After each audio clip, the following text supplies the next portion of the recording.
We had to make a really tough decision to rule out the entire squad and the entire management team, and within the space of 24 hours, and in fact it was probably 12 hours because we did it through the night, we picked a new squad, picked a new management team. We did all the communication we needed to do with all our counties and our stakeholders. I had to change one of my rudders in the Southern Ocean. So it's just close to 1,000 miles off Cape Horn, one of the most remote areas in the world. And I broke a rudder.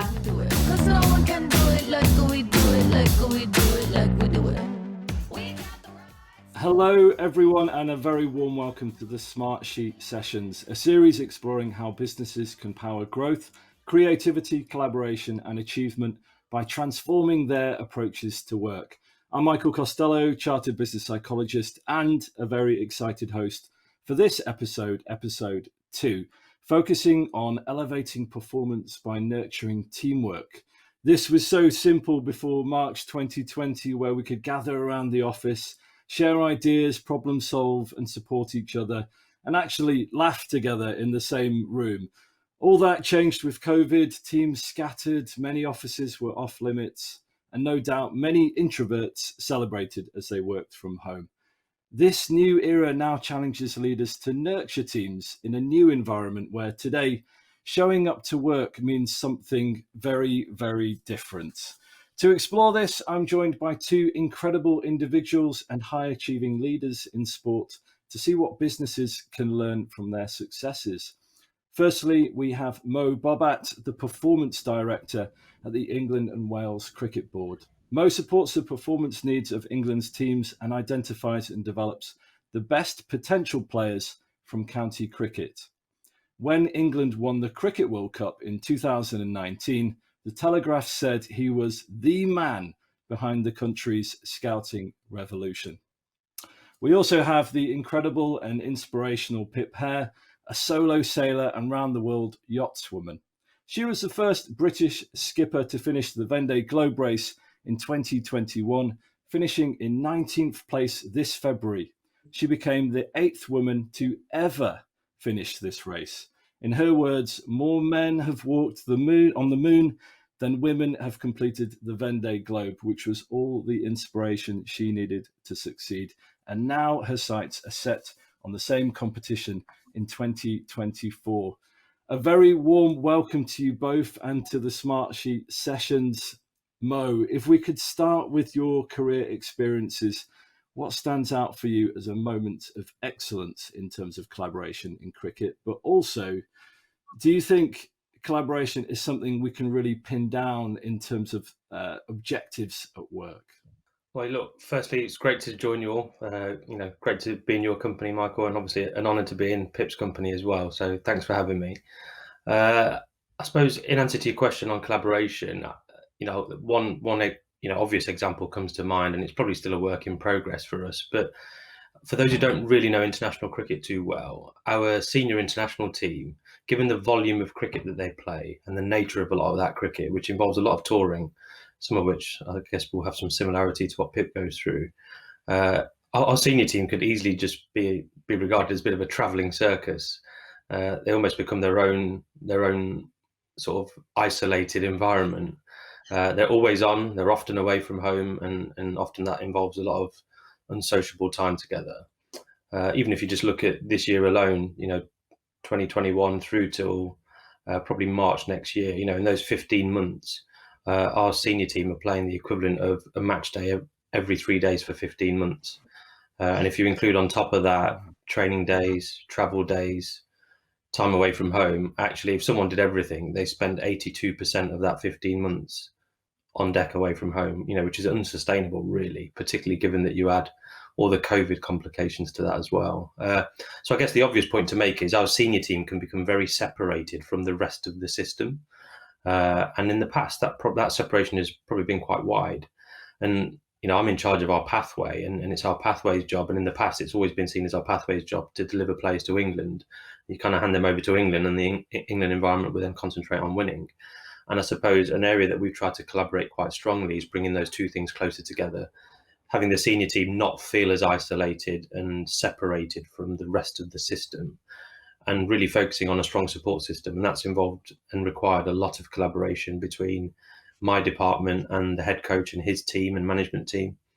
And even when I started out as performance director a couple of years ago, I really wanted to focus on the messy bit in between those two areas, because that's where a lot of the dysfunction was sat. So, how we've done that is having a real intent to try and bring those two things closer together, really focus on areas that have the most impact, establishing some important processes, but most importantly, focusing on really strong communication. And the way we try and talk about it, or certainly I do, is trying to make sure that we've got an oxygen supply going into that environment constantly, which could be ideas, could be personnel, could be expertise, or at times it could just be a different perspective when the pressure ramps up and we've lost a couple of games and the media are climbing all over you. So it's important to provide that oxygen supply in. And one of the obvious ways that we do that, and important ways, is how we prepare teams. We've got 3 formats, often changing teams. So how we prepare, there needs to be really strong collaboration around that.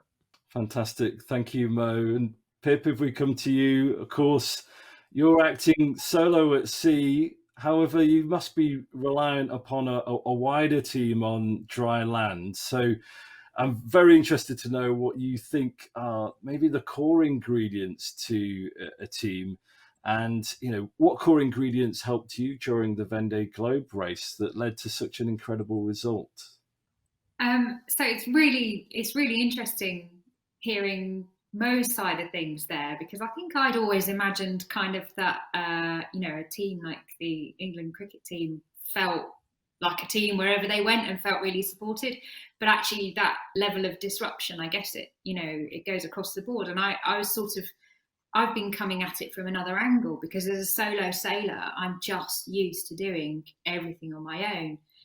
By nature, you have to develop this incredible self-reliance and resilience.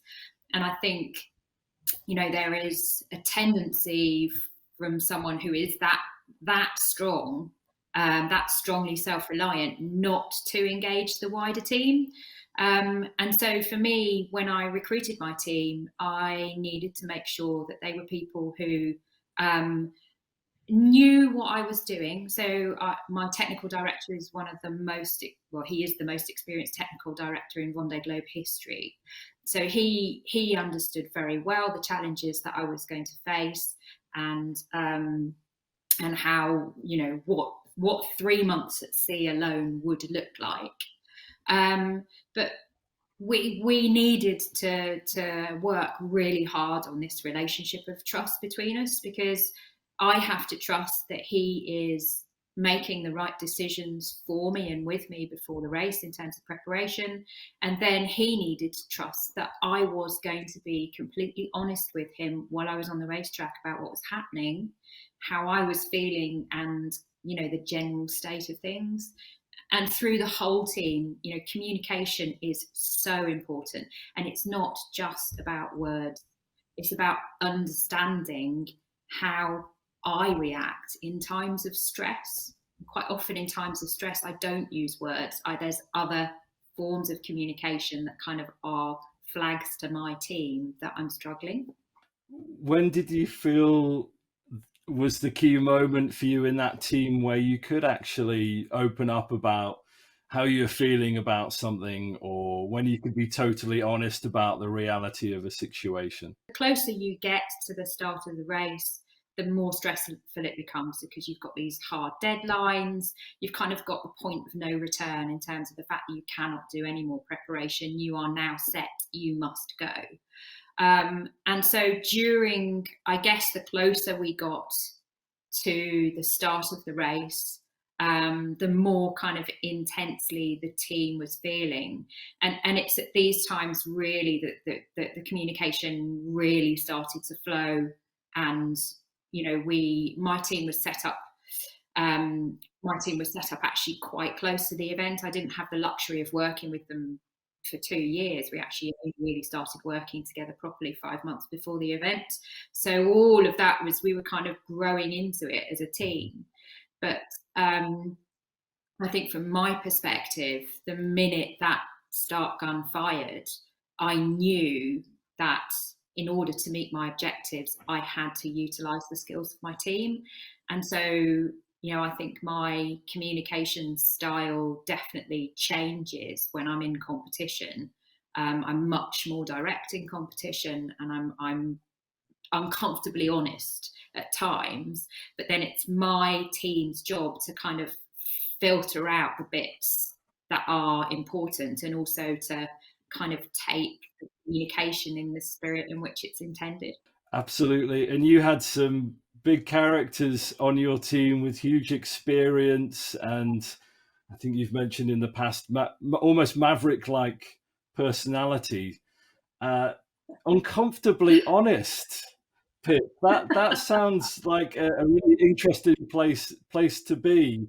What's your top tip on being uncomfortably honest with a team that trusts you? What works for you when you have to be uncomfortably honest with other team members? I think that everyone needs to be very, very, very tuned into objectives and understand that we're all working as a team to a shared objective. And, this level of honesty is being delivered to attain that objective. And actually, so the reason it's an uncomfortable honesty is to do with my environment. So when I was in the most remote place that I sailed through, I was closer to the International Space Station than I was to a continental landmass. And so when I'm then communicating my team and saying, there is something wrong and I am worried about this, that can be really alarming. It can be frightening. It can be intensely stressful for the people at the other end of the line who are hearing that, because they cannot help me other than advising me. And so you need to make sure that your team are able to kind of filter out the emotion or the alarm that can be attached to these messages, and kind of operate on a very practical level to ensure that I was getting the support that I needed. Wow, incredible. And I'm pretty sure clarity and intent is critical to developing trust with your team, but also it sounds like, huge empathy is required for your situation. You're going out there into such a challenging environment that can only serve you well when you're having those critical conversations in a team as well. Thank you, Pip. And if we head over to Mo, we've already mentioned COVID and the challenges that it's bringing and the complexities that it brings. And the sports sector in particular is very reliant on sponsors, the fans, the club staff, the media, and of course being reliant on a team ready to compete. What have been the most interesting challenges for you that the England cricket team have come up against as they've come back to international competition? Yeah, difficult to know where to start because, a lot of impact. And some of the things Pip was talking about there. Big question. Yeah, when you add the COVID lens to it, there's some real relevance to us as well, actually. I suppose a good place to start for us is that from a cricket perspective as a national governing body, the revenue for the England men's team equates to about 3/4 of the revenue across the entire game in this country, from grassroots up to senior level, across all areas. So I guess there's a huge responsibility on the England men's cricket team to play. If you're not playing, you're cutting off the financial supply line to the whole game, really. And that's obviously a responsibility we take very seriously. So when we got hit with COVID in whatever it was, April last year, it couldn't have come at a worse time in terms of our season, because we were about to go into a season and we were facing a scenario where, in a best case scenario, if we played all of our men's international cricket, we'd probably still lose about £100 million. If we didn't play any of our men's international cricket, we were facing a £300 or £400 million loss. So we managed to get all of our cricket on, which was a remarkable achievement, actually. But it felt like a bit of a hollow victory, given that you'd still lost £100 million across the game, and there were still some difficult decisions that the organisation had to make. So, going back to April or May last year, we were literally facing a scenario of Armageddon as a sport. The game can't afford to lose £300 or £400 million across all those levels. So we had to get together quite quickly and work out how we were going to do something that nobody else had done. So, and look, we're really proud of the fact that we were the first international team sport to return, as far as we're aware, to international sport, because we were playing again in sort of June time, which was brilliant. We had a process where we had to transition from getting all of our players and athletes to train at home, then returning to training in almost like satellite environments around the country. We had to transition them to return to play, and moving that in towards an international cricket environment that looked very different to normal, in biosecure bubbles. All of that took a hell of a lot of work, and it was stuff that we hadn't done before, but we had to get that on. But we were really proud that we were able to do that. And then also as an organisation, I think, we were the first mainstream British sport to return at all levels: senior international level, county professional level, sort of talent pathway level, and also recreational cricket. We returned at all levels before any other sport. So, on both fronts, we achieved some firsts, which was great. But I suppose, even just this week, we went through a few challenges this week as well, because we're in the zone now of society getting back to some sort of normality, but you're still trying to protect sporting events. As I mentioned, with the commercial revenue at stake, we can't afford to have COVID issues in the environment. And this week alone, we've had, as you may have seen, 7 positive COVID cases. And in the space of 24 hours, we had to make a decision around the contact tracing of that group, to communicate closely with Public Health England and Public Health in Wales, because we were moving to Cardiff to play. And we had to make a really tough decision to rule out the entire squad and the entire management team. And within the space of 24 hours, and in fact, it was probably 12 hours because we did it through the night, we picked a new squad, picked a new management team. We did all the communication we needed to do with all our counties and our stakeholders. And we mobilised that team so they could literally report the next day, and transition into an environment with a level of COVID security, and then a day later play a game against another international team who were ranked 3rd or 4th in the world. And if I'm honest, even I wasn't sure we were going to pull that off, and we have. So touch wood, it continues to go well. But I've never experienced the 24 hours like that, actually. We literally worked through the night and managed to get it done. So you're always trying to deal with a lot of that, and it teaches you a lot around, performing under pressure and decision making anyway. I'm sure. And Mo, it sounds like a fantastic achievement from you and the rest of the team. And you've got the tours coming up until the end of the year, right up until the Ashes. And as you say, that revenue is huge for the country. And in many ways, you've saved cricket and you've saved Christmas as well. Is that right? Well, yeah, it felt like that a little bit last year. But as I said, it was a bit of a hollow victory, because obviously the game still lost a lot of money because we didn't have fans in grounds, and we lost, gate receipts and all of that. But just getting the game on was really good. And, your first question was about collaboration. It was great to see how, the ECB, our England performance operation, collaborated with all our different departments at Lords and the rest of the business, but also how the county game connected really well with us as well. Like, it was almost as if everybody got behind the fact that we've got to get the England cricket on, because we all knew how important it was. And I think it brought us all closer together as a system, actually. So I think, probably goes back to your first question on collaboration as well. It was a good example of that. Thanks, Mo. That sounds like an incredible experience and a huge learning curve. And I think we'll come back to what actually makes a team resilient shortly, or in a little while. Before we do, Pip, with all of these challenges, Mo's mentioned huge challenges being thrown at his team, huge complexity, huge ambiguity. It takes its toll after a while. And I was fascinated to see, after 95 days at sea, and you completing the Vendée Globe, you had a press conference that went on for what seemed like 2 to 3 hours. But there was a key phrase in there that you shared, and you said that human beings aren't rubber bands. And I just wanted to know, what did you mean by that? And also, what advice would you give to leaders that are maybe leading a competitive team, but they really struggle to look after themselves?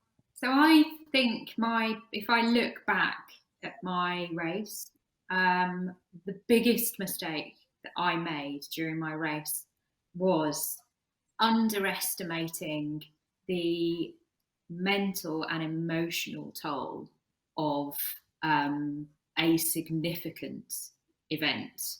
And in particular, that kind of manifested itself when I had to change one of my rudders in the Southern Ocean. So it's just close to 1,000 miles off Cape Horn, one of the most remote areas in the world. And I broke a rudder. To replace that rudder in port is normally kind of like a 4 or 5 person job in a marina tied up in calm waters. And I had to do it between gales in the Southern Ocean, thousands of miles from anyone on my own. We had, prepared for this. This was one of our scenarios we planned out before we left. So in terms of my preparation pre-race, it was all there. I had everything I needed. I had practiced. It was something we were ready for, and I understood the kind of I understood everything that the boat needed. I understood the process, all the mechanical aspects of it. I also understood that there would be a physical toll on me because it was a very demanding thing to do. But what I massively underestimated was, this was 7 weeks into the race. So I'd already been racing on sleep deprivation, sleeping for no longer than 30 minutes at a time for 7 weeks, 24/7. And I just expected myself to just kind of pop the rudder back in and get straight back on that horse and go for it again. And coming into this breakage, I had been probably at my most competitive for the whole race. Everything was firing really, really well. But one of the things about solo sailing is you are managing balance all the time. You're trying to find this balance between risk and reward, between fatigue, between, is it more important to rest? Is it more important to perform? Where are your opportunities to make ground? So you're kind of walking this knife edge all the time, trying to stay in the green zone. And I really underestimated how far I would go into the red mentally through this significant event. And I did not give myself sufficient time to process, to recover from replacing my rudder. And it was not a physical thing, it was a mental thing. And because I demanded too much of myself instantly afterwards, I didn't acknowledge the fact that it was okay for me to drop off the performance curve for maybe 3 or 4 days afterwards, because I would make the gains again. I just kind of went straight back into it. I think I underperformed for 3 weeks after that event because I didn't give myself enough time to recover. And I can see that certainly because, effectively, because I manage my own team, I'm running my own business as well. And I can see that in myself when I'm on the land too, in that I don't always give myself enough time off. And it's exactly the same as physical training. Rest is as important as, physical training for performance. And you need to treat your brain in the same way. Absolutely right. I had 8 hours sleep last night. I'm suddenly feeling very guilty, Pip, comparison to what you actually have. But what I find is that actually leaders who have very high standards for themselves sometimes expect that on the rest of the team. Do you think that leaders could perhaps engage more with perhaps emotional self-awareness, clocking in with themselves a little bit more to see actually how they are and whether they can sustain this risk-reward balance that you've mentioned? Yeah, I think without a doubt, giving yourself time to step out of that high pressure environment and do this kind of self-scan is only going to help you come back with more strength. And it's something that I got very good at through solo sailing. I'm constantly monitoring myself on the boat, and I'm asking myself questions. Am I making good decisions? How is my cognitive ability? Because when you are managing sleep deprivation for such an extended period of time, then you do have an impaired cognitive function after a while.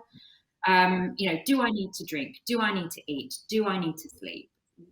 In any given moment, what is the most important thing that my race needs? And that's globally in terms of, strategy, sail trim, sail changes. But for me, I'm part of that as well. And I got very good at doing that on the boat, but I'm not so good at doing that on the land. And actually, if I spent more time on the land, just kind of acknowledging that I am part of the machine, and if I don't work, then the machine doesn't work either, then, I think that would be productive. Yeah.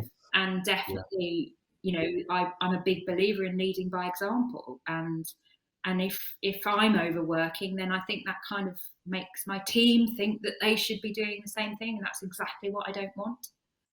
Absolutely right. Thank you, Pip. But Mo, actually, I was just about to ask a question, and I will do around team skill sets and the resilience of a team. But would you like to comment on that, Mo? This idea of a self-scan or emotional self-awareness being able to improve performance, but also actually being a role model in terms of well-being and the importance of that in developing a team. Yeah, definitely.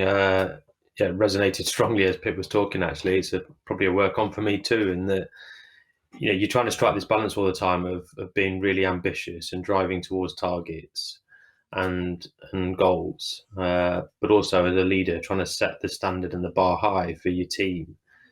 But at the same time, as Pip said, really, you've got to be able to rest and recuperate and recover. So look, yeah, I think it's a very relevant area for us to consider as well, and a very relevant point. I certainly talk with my team around the importance of self-care first.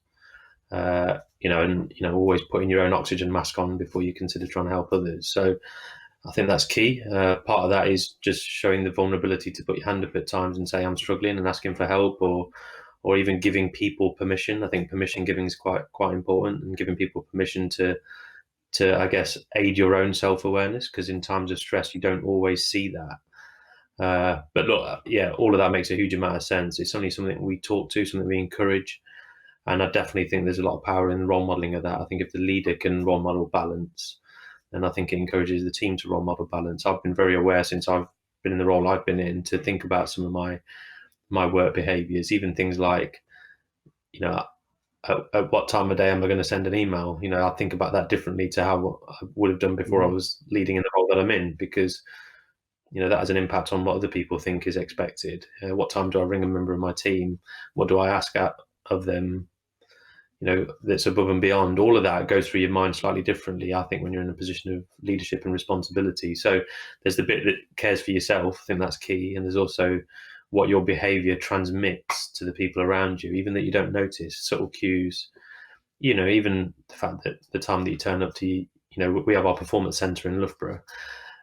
I've been very mindful of what time I turn up sometimes, because I want people to feel like they can turn up when they need to, as opposed to feeling like that you've got to be at your desk at a certain time if we've got a period at the performance center. So look, all of those things, your behaviors can influence other people's behaviors, but ultimately, as Pip said, you've also got to engage in self-care first, because if you're not fresh and you're not able to make the type of agile decisions that you need to make sometimes under stress, then you're no good to your team anyway.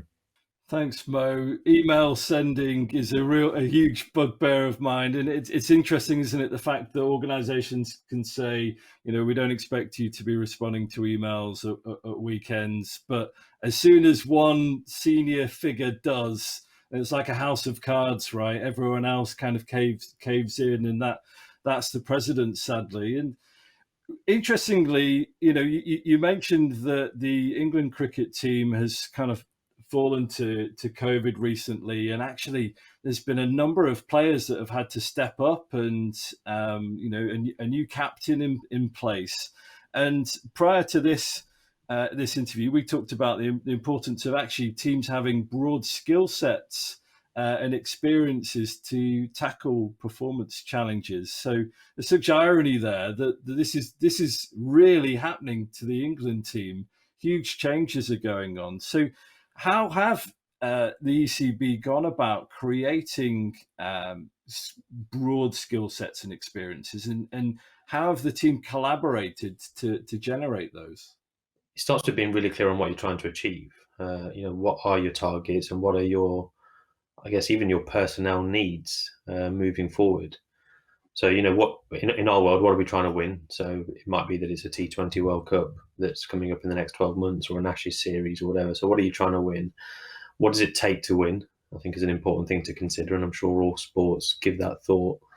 And once you've got real precise clarity on what it takes to win, you'll probably realise that it takes more than one thing. And then you've got to try and, I guess, recruit your personnel to be able to deliver on that, what it takes to win plan. So you've got to identify talent well. You've got to be able to predict and forecast well. So predicting what it takes to win is one thing, but also predicting what human resources you're going to need and how people are going to develop along a journey to be able to achieve that. I think once you have recruited people around you, I think you need to be really clear on understanding their needs and their development needs so they can grow in role as well. You don't want to recruit somebody who's peaking and then is going to plateau, or even performances might drop. You want them to grow in the role and continue to add to their own repertoire of skills. So you've got to think about some of the experiences and the other expertise you want to expose them to. Certainly, I think that breadth of experience equals breadth of transfer. The more things you can expose people to, the more they're going to grow within those environments.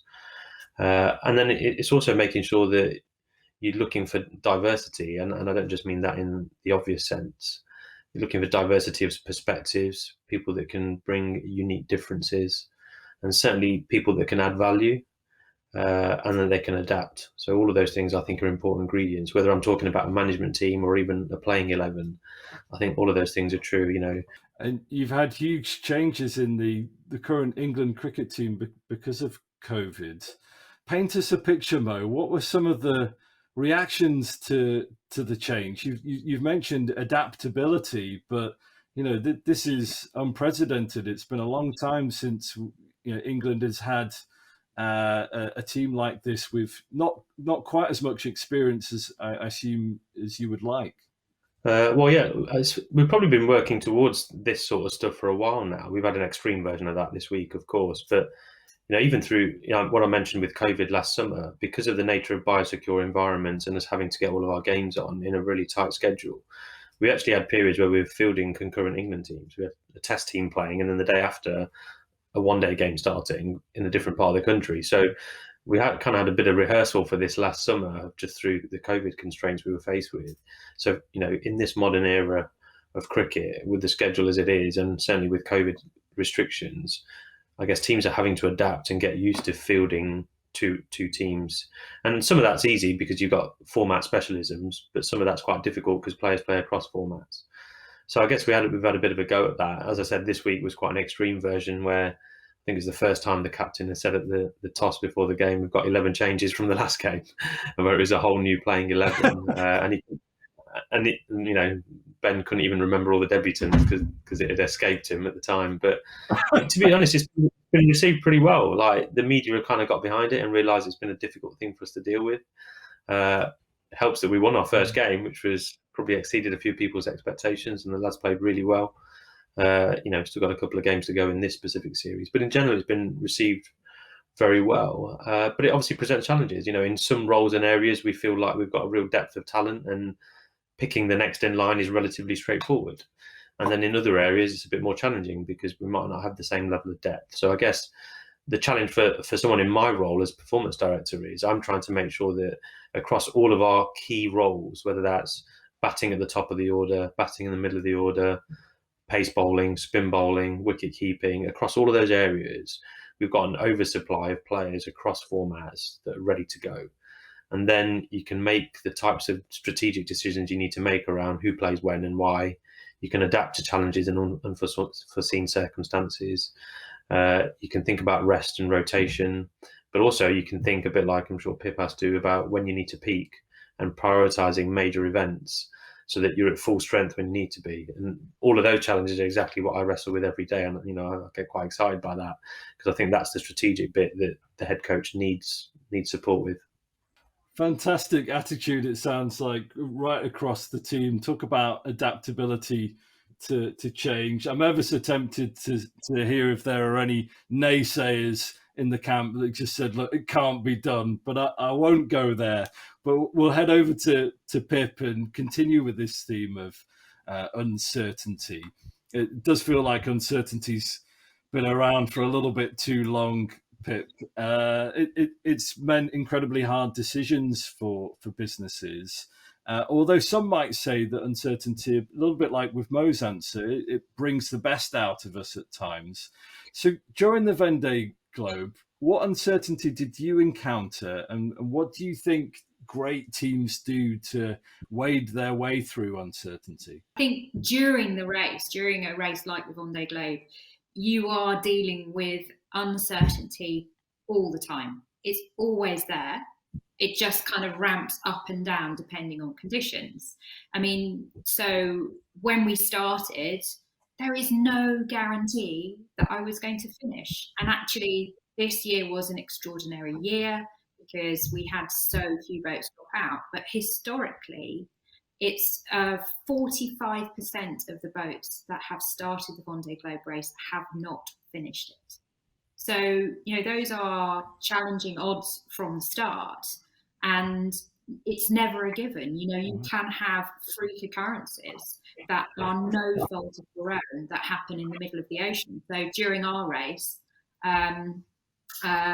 we had a number of people, so somebody dismasted, a couple of people collided with objects that took them out of the race because they damaged the boat.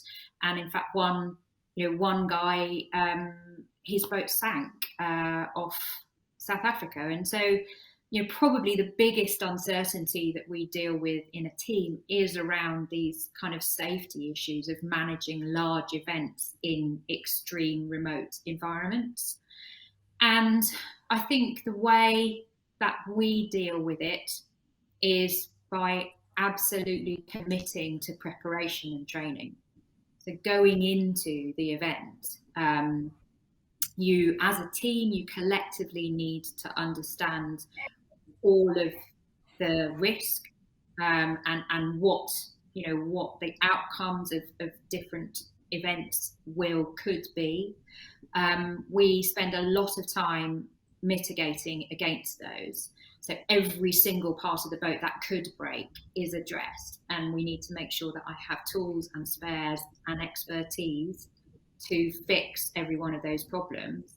And then should I encounter a problem that cannot be fixed, then I need to have survival and safety equipment on board and appropriate training to ensure that should the worst happen, should I end up having to get off my boat and into a life raft, then I have the best chances of calling for help and staying alive in that life raft. And you kind of have to, as a team, you know, we're working towards making sure we have nailed that preparation.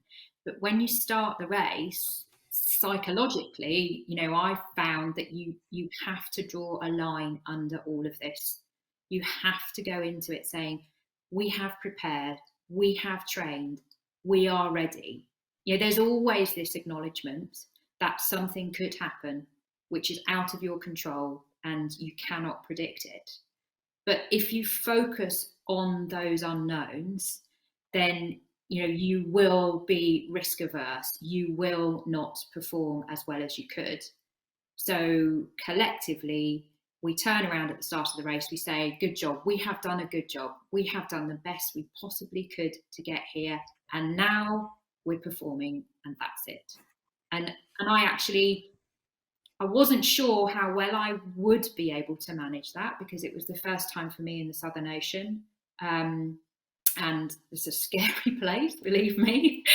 But I think my drive to perform kind of made me take that approach, and I found it quite easy just to pack up that doubt, to pack up those nags and just put them to the back of my mind, and just kind of deal with the here and now and not the what if.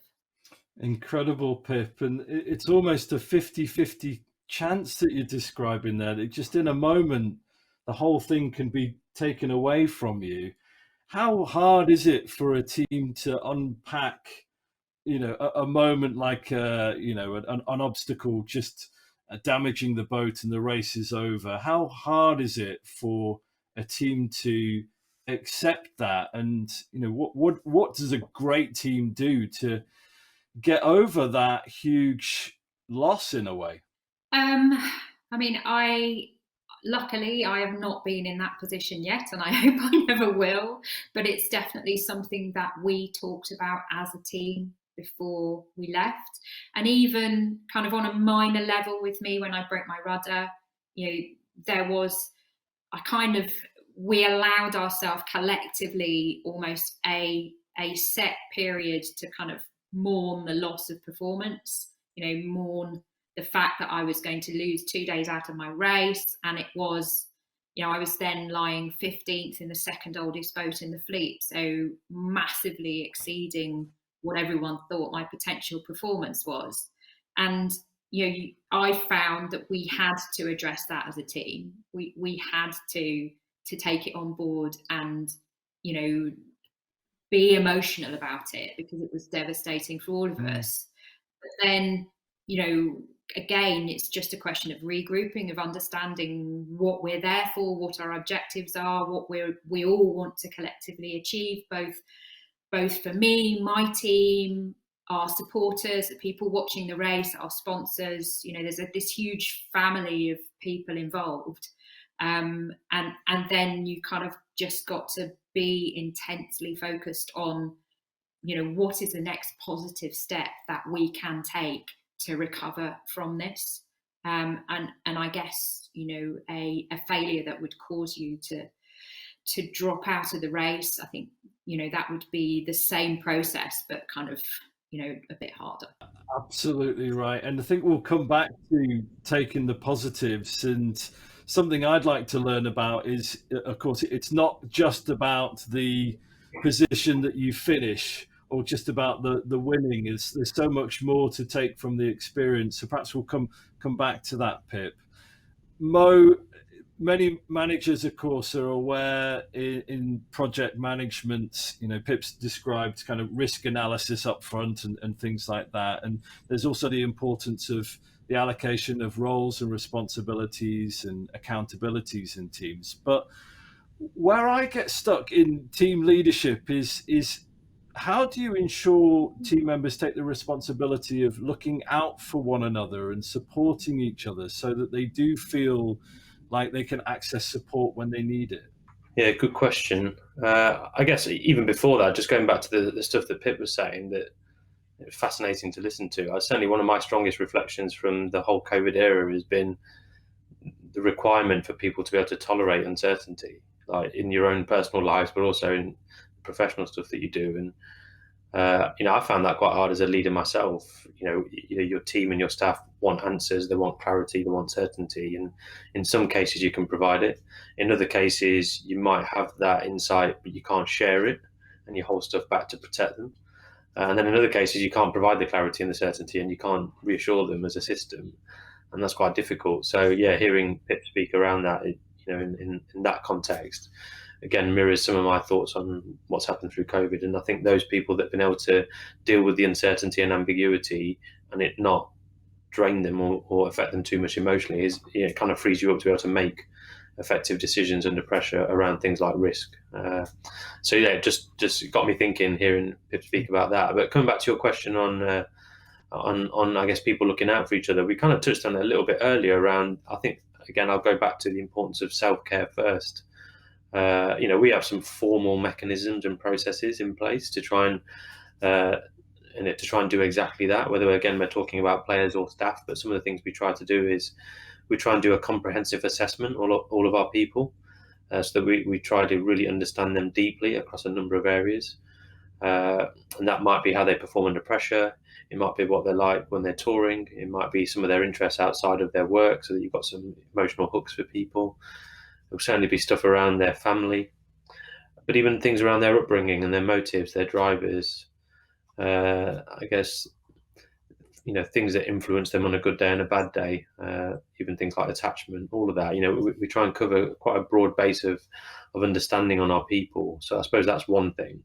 The second thing that we try to focus on is managing the flow of that information, clearly sensitively and confidentially, but through key transitions. Like, I think that we're our most vulnerable when we transition into something new or alien or different.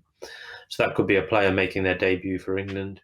It could be a member of staff working at a level of the pathway that they're not used to. It could be touring a place for the first time. Whatever it is. I think when you're transitioning into something that's a new experience, and you might not have your network of support or stakeholders around you, the system being aware of how to get the best out of you and how to empathize with you, I think is really important. So I think managing the flow of that comprehensive information we have on people through difficult transitions, I think, is key. Sounds fantastic, and sounds like it's hitting all of the right notes for psychological safety in teams. Could you paint us a picture, Mo, of some of those transitions that might be happening this year, or even towards the end of the year? With the Ashes tour, have you got any new players that will be making certain transitions, and what sort of support does the ECB put in place for a transition like that? Yeah, well, an obvious transition is that we're often picking players from county cricket to play at international level, and often the players who debut or first experience that international level, one of the things they talk about is, there's a big gap between what they experience at county level and international level, and we often talk about, well, what's in the gap, and the things that often come up about what's in the gap is, there's an obvious point around international cricket where you're exposed to different conditions, whether that's pitch conditions, the type of ball you use, climatic conditions. All of that affects the game and affects the skills that are required and what's expected of people. So conditions can be a challenging part of the transition from county cricket to international cricket. Straight off that, then that demands different things of skills and abilities and attributes. So the types of shots that you play as a batsman in India will be different to what you do in Australia, and will be different to what you do in this country. So the nature of your game and your skills changes in terms of the types of skills, probably the intensity of those skills, and then the consistency of them. You take something like fast bowling as an example. In county cricket, only something like 18 or 19% of all fast bowling is above 83 miles per hour. In international cricket, it's 2 or 3 times that. So the amount of fast bowling you face in county cricket is totally different. And then the final bit, which is the bit that the players often talk about the most, is the scrutiny and expectations and consequences. Like all the pressure stuff is totally different at international level. The consequences for good or bad performance are different. If you do well, there's loads of money at stake. If you do badly, there's loads of scrutiny, expectations that you place on yourself. And again, a lot of that happens when you haven't got your support around you. So one obvious transition is county cricket to international cricket. But there's all the other things I talked about before, like a member of staff, working in an environment when they haven't done that before, trying to achieve something as a team that hasn't been done that often. All of those things, are difficult transitions. And you try and prepare people as best as you can for some of those things. But for some of them, you can't until they experience it, and maybe even experience a bit of failure. It's the remedial stuff you've got to do. So this week alone, I mentioned the game that we played yesterday. We had 5 debutants yesterday, and we tried within the short time frame we had this week to put some things in place to support their transition and give them a soft landing. But in many ways, you don't know how they're going to go until they go. Like, you just don't know. And if a couple of them fly, brilliant. 1 or 2 find it difficult, you've got to support them.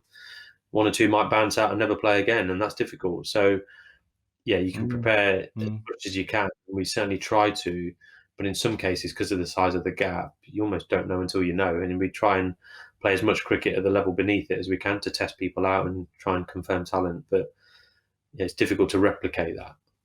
Who'd have thought all this detail behind so many different tours and so many different matches? But I think that's a great phrase for leaders to continue to be asking about their team. What's the gap? And I guess with COVID, with employees working from home as well, there are a number of different gaps and new gaps. My heart goes out for anyone that started working for an employer maybe back in March 2020. They've never even been into the office yet, just been working from home. And that could be a huge gap for some people, meeting their team face to face physically for the first time. But I think there's some great advice in there. Thank you. And Pip, I promised we'd come back to this subject of around the results. And for me, I just found it incredibly interesting. Your scenario of the boat that you had and the budget that you had.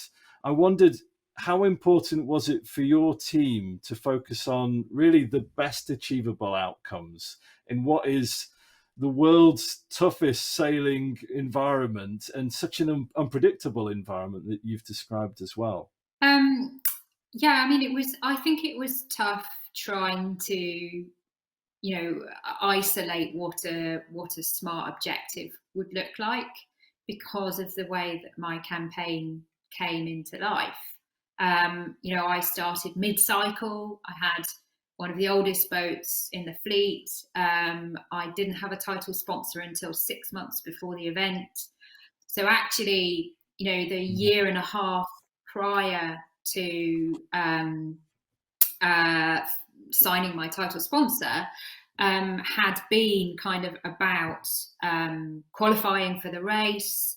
It kind of been about getting through all of these necessary hurdles that would get me to the start line, and trying to kind of build my performance within that framework, but not necessarily having the right tools for the job because we were trying to stretch a tiny budget.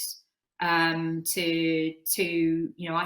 had one of the smallest budgets in the fleet, and I was competing against guys who had tens of millions of euros at their disposal.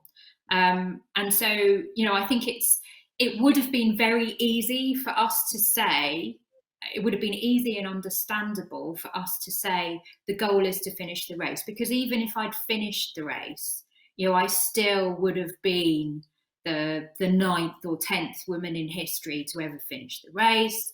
I would have been the 10th or the 11th British sailor to ever finish the race. And so finishing kind of seemed like an acceptable goal.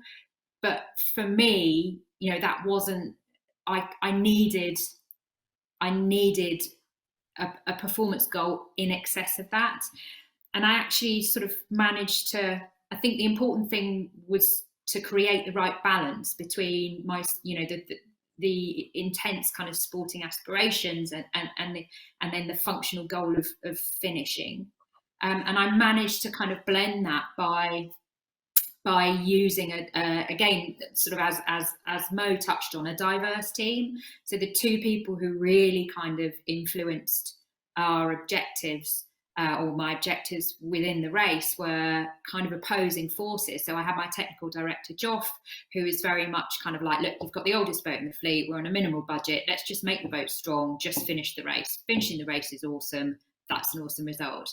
And then I was also lucky enough to work with the world speed sailing record holder, a chap called Paul Larson, who just brought this kind of never accepting to the team. And he was constantly saying, well, how can we make this better? How can we go faster? Who do you think you can beat? Who are you benchmarking against?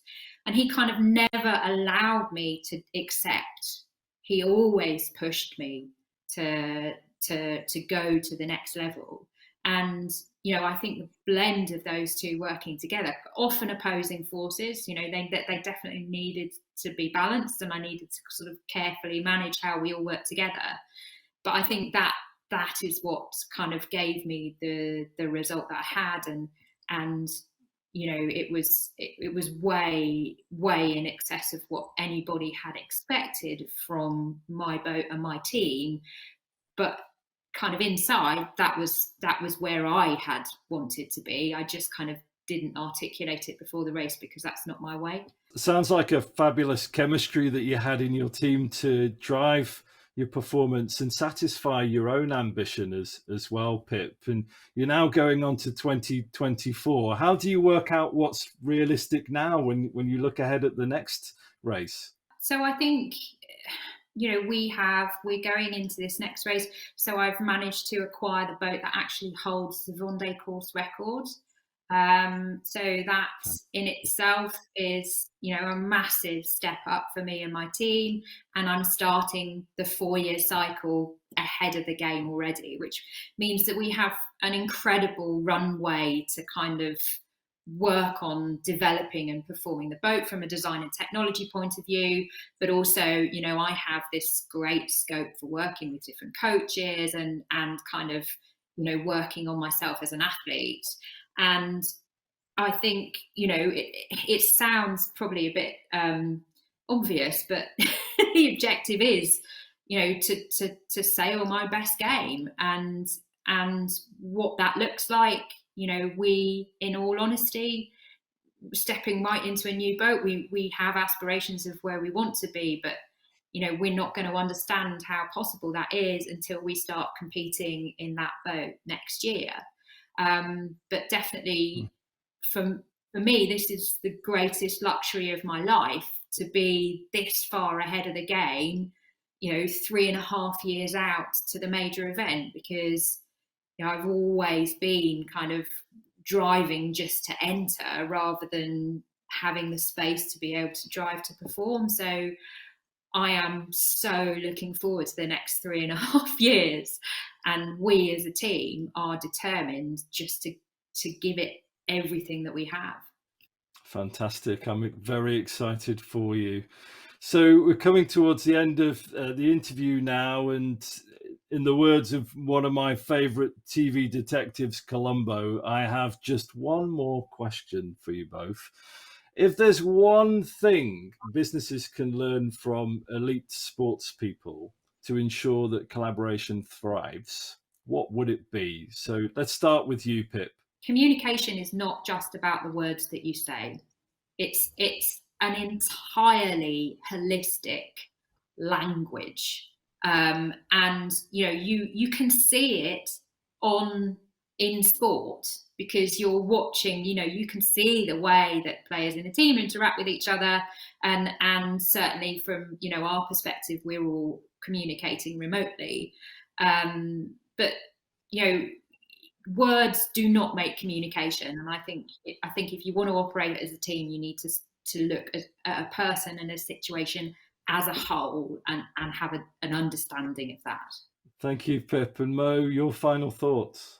I would say, if I talk about high performance leadership and the people that I work alongside, a high proportion of our leaders, I think, probably come from coaching, or in some cases teaching backgrounds. And I think that's a positive, because they typically lead and manage their staff with coaching as a bit of a default setting. And I think that's quite nice. Like, it moves the relationship from what could be a transactional type relationship to a really transformational one. So I would say, probably at managerial level and leadership level, investing in coaching being a mindset and an approach.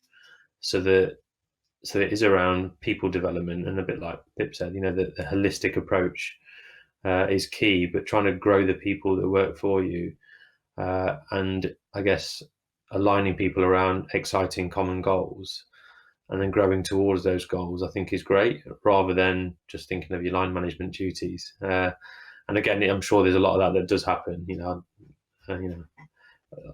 I'm sure there's lots of good leaders who do approach it that way. But I think certainly in sport, just by design, because teachers end up working in sport and becoming leaders and managers, it becomes a bit of a sort of default way of approaching it. So probably that would be my answer, I think. Thank you so much. Thank you so much, Mo, and thank you, Pip. We've covered so many different themes, from collaboration, uncertainty, adaptability, well-being, and of course people development there, and alignment of goals. So, but sadly, that's all the time we've got. We're going to have to draw to a close. If anyone that's been watching wants to hear more advice like this, keep an eye out for the other episodes in the series, and even more expert insights on how to work better in the future. Of course, simply head to smartsheet.com/sessions to watch further episodes. And of course, a massive thank you to Mo and Pip for joining us today. It's been an absolute pleasure to explore your incredible experiences on nurturing teams in what sounds like incredibly difficult circumstances. And I'm sure everyone listening and watching is really wishing you well with the rest of the year, and for yourself, Pip, up until 2024. Good luck with that. So thanks again, Mo and Pip. the rhythm. Shake it up, stop when the clock hits 13. You've been working, but you're flirting with the weekend. You can freak out.